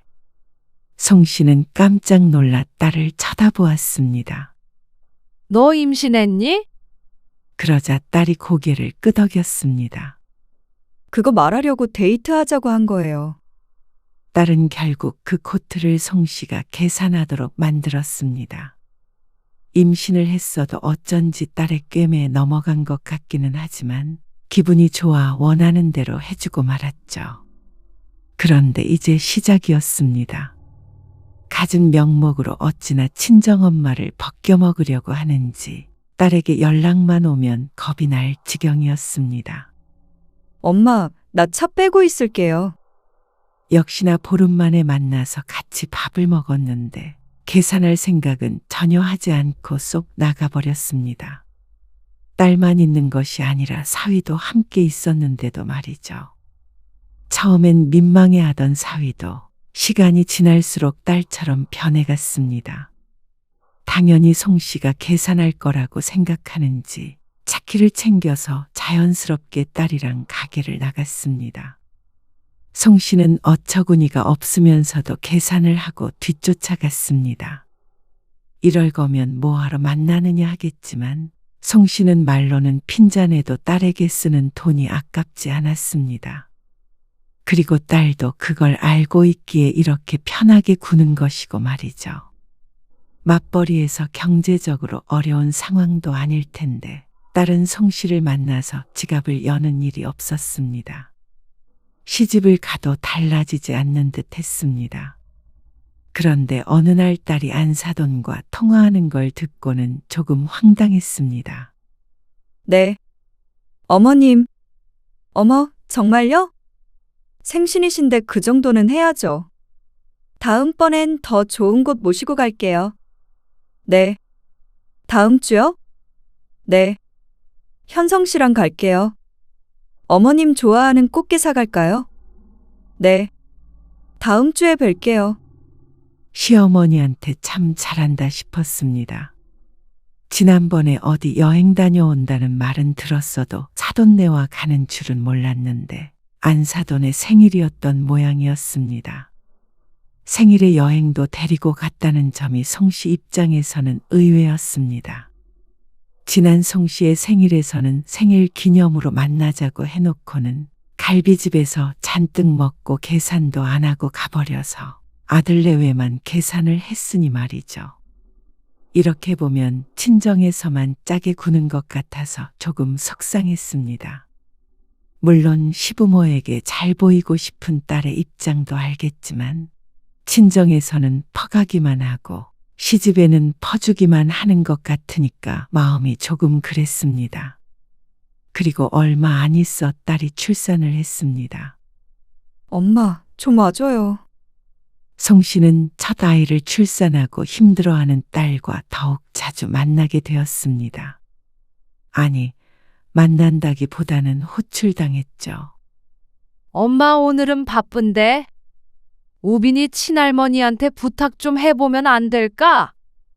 사돈네도 가까이 살기는 마찬가지인데 딸은 꼭 송 씨에게만 부탁했습니다. 아니, 엄마. 어머님 오시라고 하면 나 불편해서 아무것도 못해요. 우빈이만 돌보는 게 아니라 시어머니 수발까지 들어야 한단 말이야. 출산한 지 얼마 안 된 며느리한테 안사돈이 그렇게 하시겠어? 엄마가 우리 어머님 몰라서 그렇지. 엄마 좀 도와줘요. 딸의 전화는 항상 일방적이었습니다. 아이고, 또 가봐야겠네. 당신은 민종이네 애 낳았을 때도 그러더니 애만 보다가 늙겠어. 3년 전에 아들네가 출산했을 때도 송 씨가 자주 봐줬습니다. 그런데 그때와는 조금 다르긴 했습니다.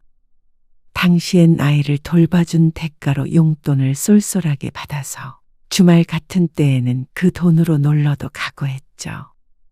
그래서 그런 재미라도 있었고 며느리가 과한 부탁은 하지 않았습니다. 그런데 딸은 친정엄마라 그런가 도무지 거리라는 것도 없었습니다.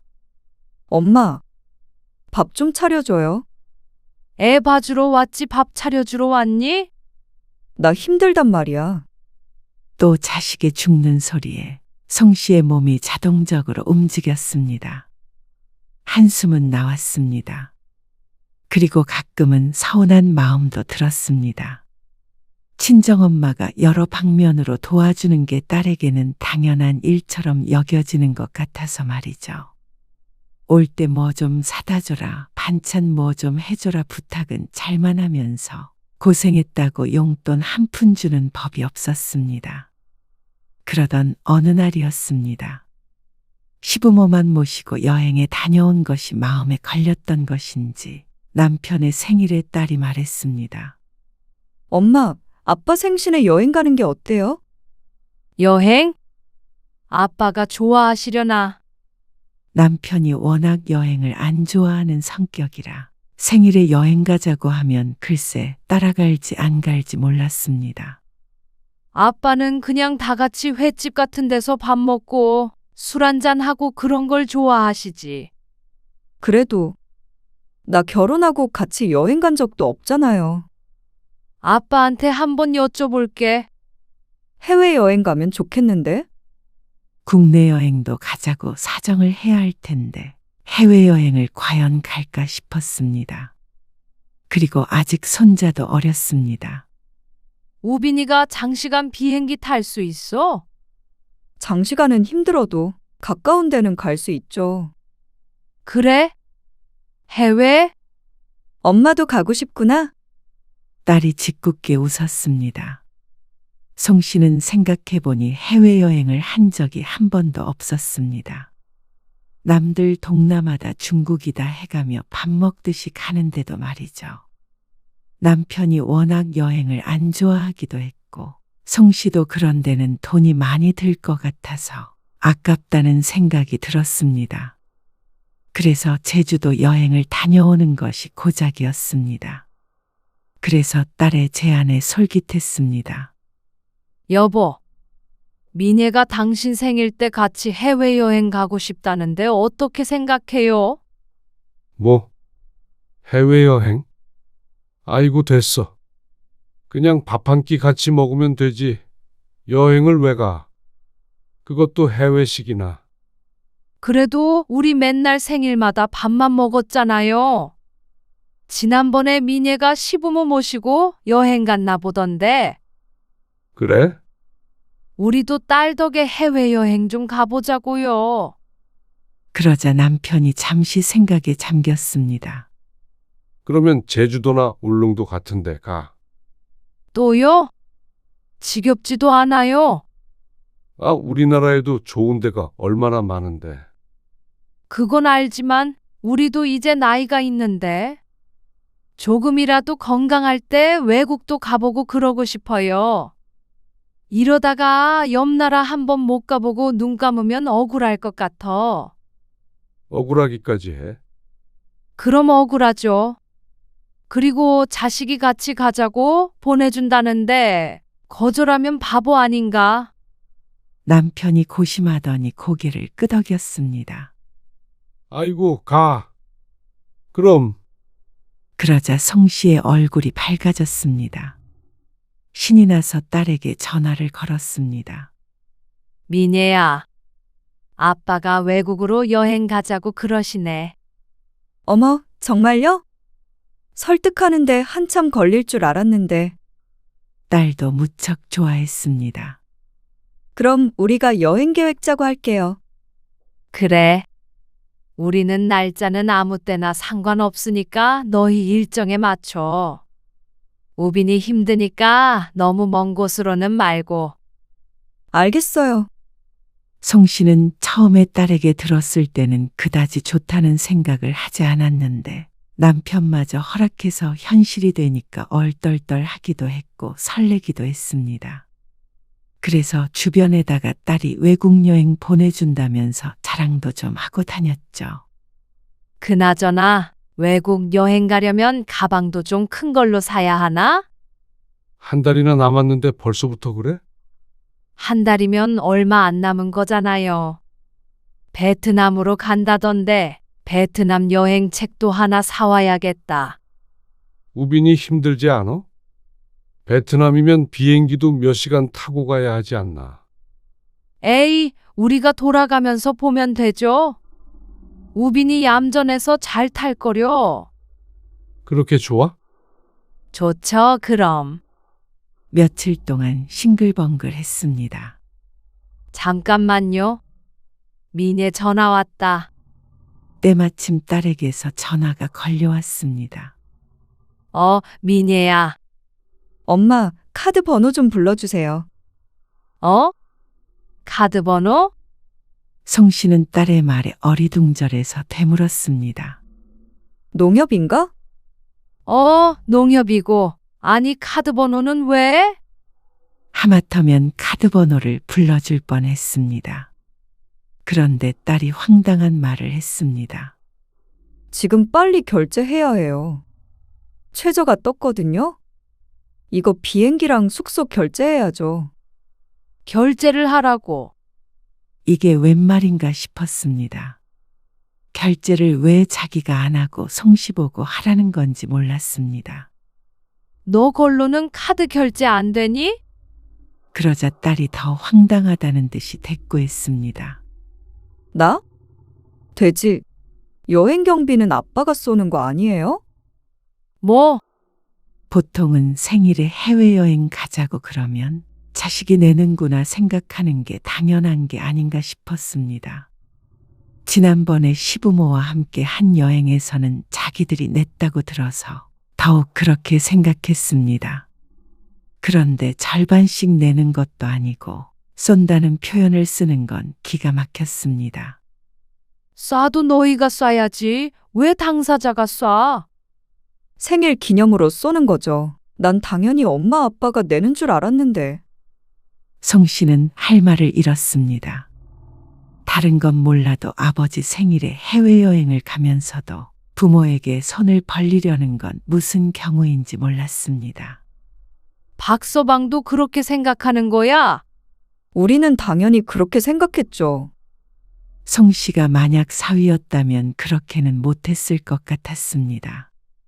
장인 장모가 내겠다고 해도 자신이 낸다고 해야 정상 아닌가 하는 생각이 들었습니다. 송 씨는 딸이 너무도 당연한 듯 이야기해서 스스로가 잘못된 생각을 하고 있나 싶어 남편을 돌아보았습니다. 그러자 남편도 얼빠진 얼굴로 황당해하고 있었습니다. 입모양으로 송 씨에게 우리더러 내라는 거야 라며 묻기도 했습니다. 당연히 그런 줄 알고 추진했던 거죠. 그러면 안 가게요? 그걸 왜 송 씨에게 묻는 것인지 몰랐습니다. 너야말로 돈을 우리가 안 내면 안 가겠다는 말이야? 아니, 식구가 여럿인데. 그럼 그걸 다 우리가 내요? 더는 대화할 이유가 없어 보였습니다. 됐다. 그러면 여행 가지 말자. 아니, 며칠 동안 계속 인터넷 뒤지면서 최저가 알아봤는데 종일 이것만 찾았어요. 근데 이제 와서 취소하라고 그러면 서운하죠. 누가 누구 보고 서운하다는 것인지. 서운? 너희야말로 너무하는 거 아니야? 너 시부모 모시고 여행 갈 때는 다음에 더 좋은 데 데리고 가겠다고 그러고 살랑살랑 거리더니 친정부모한테는 돈 안 내면 여행 못 데리고 간다고. 아니, 그게 아니고 그런 줄 알았으면 해외까지는 좀 부담스러웠다 이 말이죠. 그러니까 부모 돈으로 가는 건 신나서 해외로 가는 거고 너희 돈은 아깝다 이거 아니니? 안 간다고 그래. 생일에 그냥 오지도 말라고 해. 남편도 화가 났는지 옆에서 한마디 거들었습니다. 아닌 게 아니라 정말 이 기분으로는 딸내와 생일을 같이 보내고 싶지도 않았습니다. 결국에 여행 계획은 무산되었습니다. 정말로 미안한 마음이 있었다면 차라리 돈이 많이 드니 제주도 여행이라도 갑시다. 근처 공기 좋은 데로 1박 2일 하고 옵시다. 이런 얘기라도 있어야 되는데 자기 돈 나간다고 생각하니까 차마 그 말이 안 나오는 듯 했습니다. 생일에는 제 딴에는 신경이 쓰였는지 집으로 찾아왔습니다. 생일 선물이라고 홍삼인지 뭔지 선물 세트를 한 박스 사왔는데 송 씨는 이제 그것조차 고깝게 보였습니다. 누구는 해외여행 가고 누구는 홍삼 박스인지. 어떻게 된 게 딸이 자기 친정부모를 이렇게도 무시하나 싶었습니다. 외식하러 갈까요? 왜? 또 밥만 홀랑 먹고 가버리게? 송 씨의 타박하는 말에 사위가 민망한 듯 말했습니다. 아니에요. 제가 살 거예요. 장모님, 사위의 입에서 자기가 사겠다는 말이 나온 건 처음이었습니다. 딸만큼이나 송 씨 부부에게 얻어먹는 걸 당연하게 여기는 사위였으니 놀랄만 했습니다. 송 씨는 딸 부부와 함께 밥을 안 먹고 그냥 보내고 싶었지만 남편은 그래도 생일이니 딸내와 보내고 싶은 모양이었습니다. 그게 아니면 인간적으로 집까지 찾아온 자식을 그냥 보낼 수는 없다고 생각했는지도 몰랐습니다. 근데 오빠는 안 와요? 집 근처 당으로 가는 길에 딸이 물었습니다. 지난주에 왔다 갔어. 오늘은 바쁘다고. 오빠는 뭐 밥도 잘 사주고 그러나 보죠? 여행도 보내주고. 뭐든 딸보다 나았습니다. 아들이 다른 사람보다 특별히 과하게 챙긴다고 할 수도 없었지만 평범했습니다. 생일에 적당한 용돈을 서로 주고받고 밥 먹으러 가면 아들이 살 때도 있고 송 씨 부부가 살 때도 있고 말이죠. 그 정도만 돼도 송 씨가 이렇게 서운하지는 않았습니다. 오늘은 우리가 살게요. 그러니까 기분 풀어요. 나도 돈 많으면 엄마 아빠 모시고 유럽 여행 갔죠. 베트남이 아니라. 너스레를 떠는 딸이 얄미웠지만 더는 따지지 않았습니다. 그래도 송 씨 부부의 기분을 풀려고 노력하고 있는 게 가상하다 여겼죠. 송 씨와 남편은 딸 부부가 계산하기 전에 먼저 식당을 나왔습니다. 신경 쓰며 먹었더니 소화도 잘 안 되는 것 같고 계산하는 옆에 서서 기다리고 싶지도 않았습니다. 아이고, 나 휴대폰 두고 왔다. 안에다가? 잠깐만요. 내가 가져올게요. 송 씨가 남편을 밖에 세워두고 서둘러 다시 안으로 들어갔습니다. 룸처럼 나눠진 공간이었는데 코너를 돌아가자 딸과 사위의 목소리가 들렸습니다. 계산을 하고 다시 테이블로 돌아온 것 같았습니다. 휴대폰을 챙기러 왔나 싶어 고개를 갸웃거렸습니다. 어머님이 뭘 하셔? 뭐라고 하시긴. 좋아하시지. 며느리 덕에 새집 이사했다고. 그래? 더 못 보태드려서 죄송하다고 말씀드려. 3천만 원이면 충분해. 고맙다고 그러셨어. 갚겠다고 그러시던데. 에이, 갚긴 뭘 갚어. 어머님, 아버님 이사하시는데 아들 며느리가 그 정도는 해드려야지. 가만히 대화를 듣다 보니 참 이상했습니다. 짐작해보면 사돈네가 이사를 하는데 딸과 사위가 돈을 보탠 것 같았습니다. 아까 듣기론 3천만 원이라고 하는 것 같았습니다. 새 집으로 이사하는데 3천이면 크다고 할 수 있는 돈은 아니었습니다. 하지만 그 돈이 딸에게서 나온 것이라고 생각하면 송 씨 입장에선 억만금같이 느껴졌습니다. 밥 한 끼 얻어먹으려면 이렇게나 힘든데 어째서 늘 자신을 도와주는 친정부모보다도 시부모를 더 챙기는 것인지 몰랐습니다. 그게 딸이 시집에서 예쁨 받는 길이라고 생각한다면 조금 불공평해도 참을 수 있었습니다. 하지만 그렇다면 적어도 사위는 딸이 시집에 하는 만큼 송씨 부부에게 해야 하는 거 아닌가 싶었습니다. 어째서 송씨 부부는 퍼주기만 하고 사돈네는 해준 것 하나 없이 받기만 해도 되는 것인 것 몰랐습니다. 과연 송씨 부부가 이사 가기 위해 3천만 원만 보태주라고 했다면 저렇게 선뜻 내줬을지 궁금했습니다. 그래서 송씨는 대화 중인 딸을 놀라게 하는 대신에 아무것도 모른 척을 했습니다. 너희 아버지 휴대폰 못 봤니?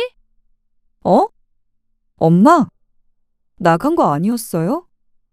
아빠가 휴대폰을 안에 두고 왔다고 해서 찾으러 왔지. 딸과 사위가 서로 눈치를 보았습니다. 송씨는 그 모습을 보고도 아무렇지 않게 말했습니다. 거기 의자 쪽에 있을 텐데. 아, 저기 있네요. 사위가 남편이 앉았던 의자 옆에서 휴대폰을 집어서 건넸습니다. 얼른 가자. 송씨가 웃으며 말하자 딸이 안심하는 기색이었습니다. 그렇게 아무 일 없었다는 듯이 헤어졌습니다. 그리고 얼마 안 있어서 딸이 아이 좀 봐달라고 불렀습니다. 여행 사건 이후로 애는 안 봐주고 있었는데 생일에 만회를 했다고 생각했는지 은근슬쩍 부르길래 송씨도 딸 집으로 갔습니다. 나 얼른 나갔다 올게요. 딸은 볼 일이 있다며 나가서 한두 시간쯤 있다가 금방 들어왔습니다. 평소 같았으면 바로 돌아왔겠지만 송씨는 딸을 식탁 앞에 앉혔습니다. 민혜야, 엄마가 부탁이 있는데. 무슨 부탁이요? 송씨가 딸의 손을 붙잡으며 말했습니다. 엄마 아빠가 급하게 3천만 원 정도가 필요해. 혹시 좀 빌려줄 수 있니? 3천만 원이요? 딸의 눈이 화등잔만해졌습니다. 3천만 원 없으세요? 현금 있던 거 네 아빠가 전부 고모 빌려줘 버려가지고 급히 쓰려니까 없네. 아, 딸이 무척 곤란한 표정을 지었습니다. 금방 갚어. 고모가 아무리 못해도 반년 안에는 돌려주기로 했거든. 3천이면 너무 큰데. 오빠한테 전화해 보셨어요? 너희 오빠 요새 힘들어서 죽을라 그래. 그러자 딸이 난감한 듯 눈을 이리저리 굴렸습니다. 그러더니 미안한 표정으로 대꾸했죠. 어쩌죠? 우리도 빠듯한데. 우리 둘 월급반 하고. 금방 주는데도 어려워? 사실 송씨도 그럴 줄 알면서도 물은 것이었습니다. 3천만 원은커녕 3천 원도 안 쓰려는 딸인데 그렇게 큰 돈을 빌려준다고 할 리가 없을 것 같았습니다.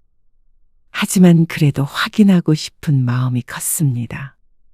그럼에도 불구하고 결과를 알고 있었음에도 불구하고 허탈한 감정이 앞섰습니다. 대가를 바라고 준 것은 아니었지만 친정에서 집까지 해줬다는 사실을 딸은 잊은 모양이었습니다. 무얼 줘도 아깝지 않았는데 부모에게는 뭐든 아까워하는 딸을 보니 어쩐지 후회가 되는 기분이었습니다. 됐다. 다른 데서 알아볼게. 송씨가 중얼거리자 딸이 잠시 생각에 잠겼습니다. 송씨는 씁쓸한 미소를 지었습니다. 이게 다 무슨 의미인가 싶었습니다. 홧김에 해본 말이었지만 혼자 속으로 비참해지고 끝난 혼자만의 내기 같은 것이었습니다. 내가 자식에게 준 것이었는데 그걸 돌려받지 못해 속상해하는 스스로가 싫었고 그렇게 만든 딸에게 섭섭했습니다.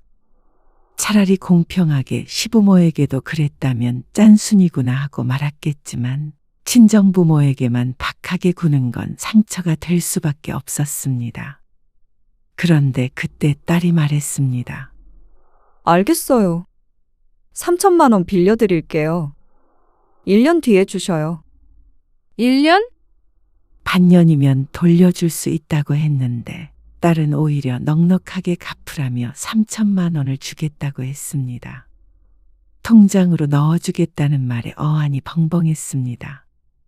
어렵겠다더니 금방 말을 바꾼 것에 당황스러웠죠. 그러다가 그러면 그렇지 않은 생각이 들었습니다.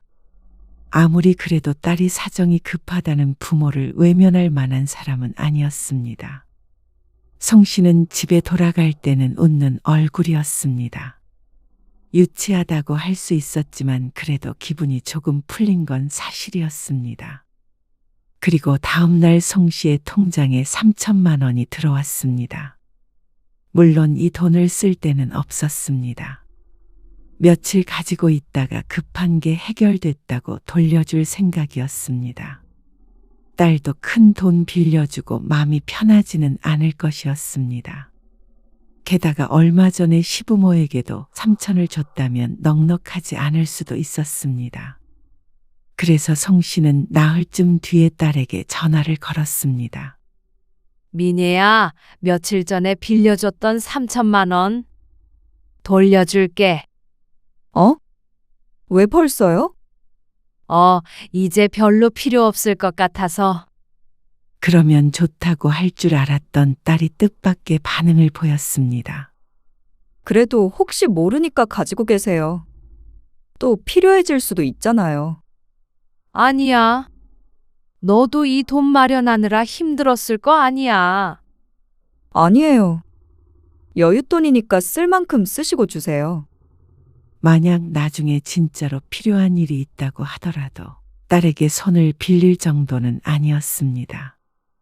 하지만 딸은 부모가 걱정되는지 맘 편히 쓰라고 돈은 지금 돌려주지 말라고 했습니다. 급한 일이 있다고 거짓말을 했기에 송 씨는 일단 알았다고 했습니다.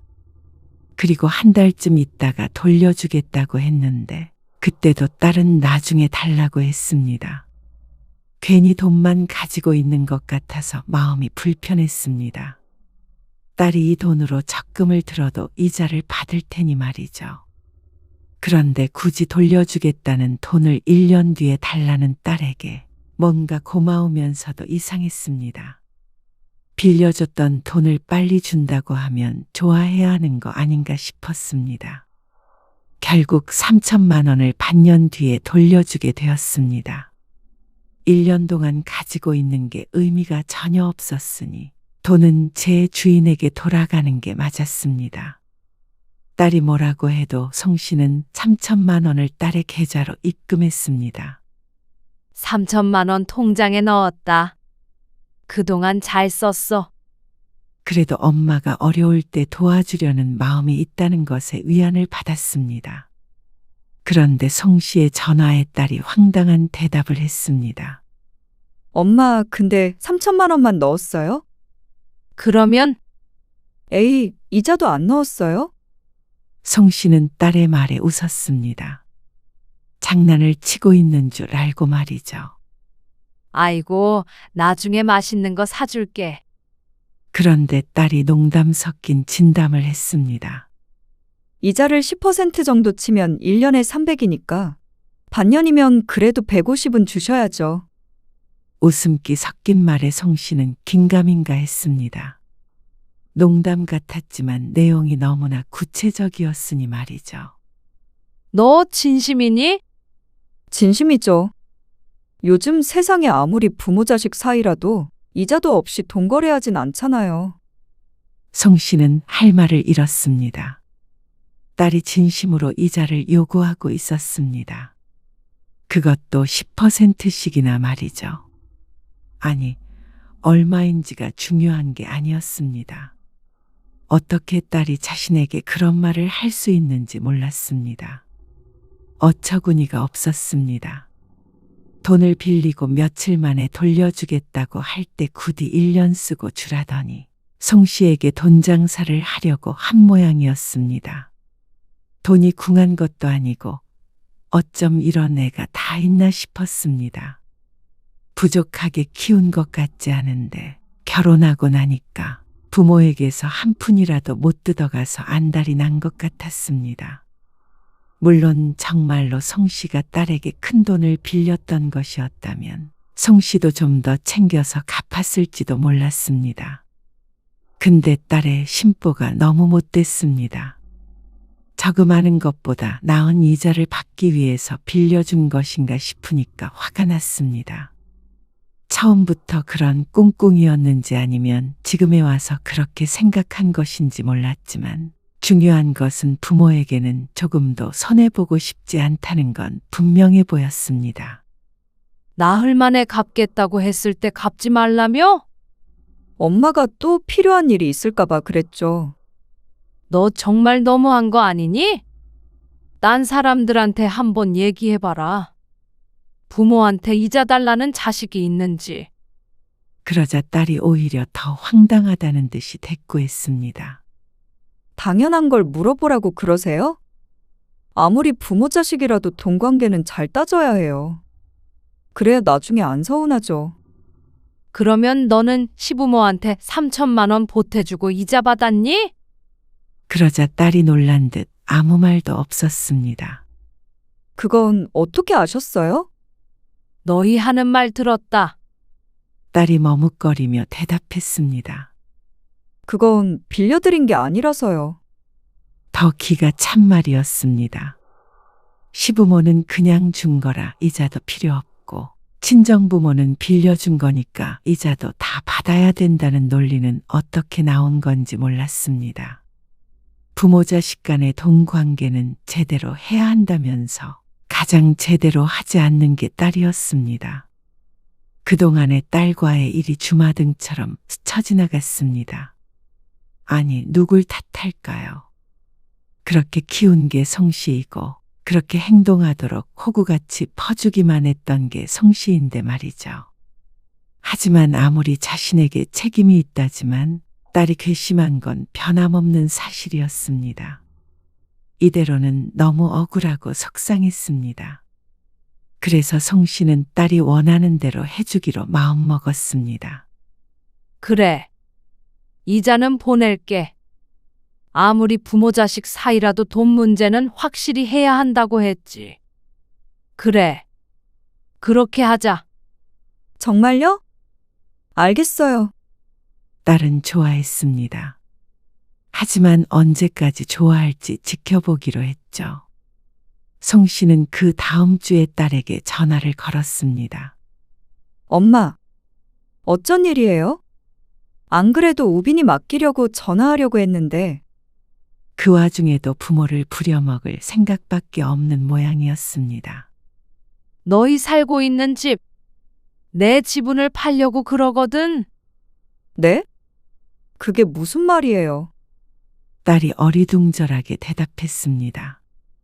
엄마 명의로 된 지분 말이야. 그거 팔려고. 갑자기 그게 무슨... 엄마도 이번에 너희한테 한 수 배웠다. 네? 내가 가족끼리라고 너무 안이하게 생각했던 것 같아. 오히려 남보다도 더 정확히 해야 하는 사이인데 말이야. 딸은 대답이 없었습니다. 안 그래도 너한테 돈 빌리면서 마음이 편하지 못했는데 우리가 우리 앞가림 잘하면서 사는 게 오히려 자식 도와주는 길이라는 걸 이번에 깨달았다. 엄마, 그렇다고 줬던 걸 팔아버린다고 하시면 어떡해요? 그리고 그럼 저희 집은요? 지분을 딴 사람한테 팔아버리면 저희 집 경매 넘어가는 거 아니에요? 그럼 너희가 사면 되잖아. 뭐라고요? 아니, 이미 우리 집인데 또 사라는 말이에요? 돈 관계는 확실하게 해야 한다며. 이참에 정리하는 거지. 엄마, 갑자기 왜 이러는데요? 아, 혹시 이자 받은 것 때문에 그래요? 돌려드릴게요. 안 그래도 엄마한테 너무한 것 같아서 마음에 걸렸어요. 아니야. 나는 오히려 네 말이 맞다고 생각했어. 무릎을 탁 쳤지 뭐야. 아니, 그러면 제가 뭐가 돼요?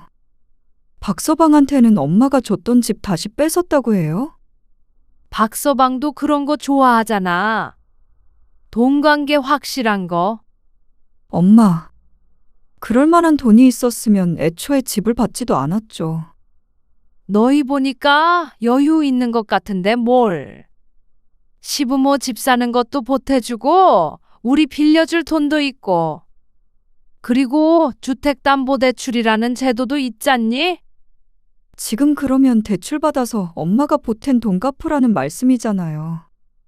그러면서 딸은 송 씨를 원망했습니다. 정말 너무하신 거 아니에요? 어떻게 친정부모가 딸한테 이렇게 해요? 딸은 친정부모한테 그래도 되고? 엄마, 이렇게 하면 저희 안 보고 지내자는 말로밖에 안 들려요. 그러면 너희는 그동안 우리한테 안 보고 지내자고 그런 행동들을 했던 거야? 딸은 입을 다물었고 송 씨는 마지막 말을 덧붙였습니다. 그리고 그렇게 들렸다면 어쩔 수 없는 거겠지. 그리고 전화를 끊었습니다. 차라리 그러는 편이 속 시원할 것 같았습니다. 자꾸만 딸에게 서운한 감정 느끼고 사돈과 비교하고 억울해하는 것보다 애초에 서로 안 주고 안 받아서 기대조차 안 하는 것이 마음 편할 것 같았습니다. 그리고 사흘 뒤 사위에게도 전화가 왔습니다. 장모님, 저라도 미네를 말렸어야 했던 건데 죄송해요. 기분 푸세요. 저희랑 같이 여행 가시는 건 어때요? 기분 전환도 할 겸. 헛웃음이 나왔습니다. 누굴 바보로 아는 모양인지 모든 게 둘이 함께 벌인 일이라는 걸 모르지 않았습니다. 사위나 딸이나 똑같았습니다. 그런데 이제 와서 눈 가리고 아웅하려는 게 더 얄미웠습니다. 그 집 문제는 없던 걸로 해주시면. 이달까지 해결 보고 안 살 거면 다른 사람한테 팔거나 경매 넘길 테니까 그런 줄 알아. 이제는 손주를 봐달라는 부탁도 없었습니다. 그런 부탁할 상황도 처지도 아님을 알고 있는 모양이었습니다. 송 씨는 딸의 사과에도 결정을 번복하지 않았습니다. 남편도 그런 송 씨를 지지했습니다. 이기적인 것들. 부모 돈은 죄다 지들 거라고 생각하면서 이래서 자식 키워봤자 소용없는 거야. 집을 준 게 아까운 게 아니라 그 이후에도 끊임없이 부모를 벗겨먹으려 하면서 자신들은 부모에게 돈 한 푼 쓰기 싫어하는 그 마음이 분했습니다. 그러지만 않았더라면 집은 언젠가 딸 것이 되었을 것이고 송 씨 부부도 아깝다는 생각을 하지 않았을 테죠. 누군가는 송 씨 부부를 매정하다고 할 수도 있었습니다. 대가를 바라고 준 것이냐고 손가락질을 할지도 몰랐죠. 하지만 아무리 부모라도 부모를 존중하지 않는 자식에게 마음 주지 않을 권리는 있었습니다. 내 것을 주지 않을 권리도 있었죠. 제 복을 제 발로 걷어찬 것은 딸이라고 생각했습니다. 물론 딸은 달리 생각할지 몰라도 말이죠. 결국 딸 부부는 송 씨가 보태줬던 돈을 고스란히 뱉어내야 했습니다. 당연히 딸과 사위는 송 씨 부부를 원망했습니다. 이렇게 보면 자식에게 덮어주는 부모가 더 대접받는 건 아닌 모양이었습니다. 그렇다면 각자 잘 사는 게 덜 억울한 방법이었습니다. 뒤늦게 깨달았지만 앞으로는 그럴 작정이었습니다. 딸에게 먼저 연락할 일은 없겠지만 말이죠.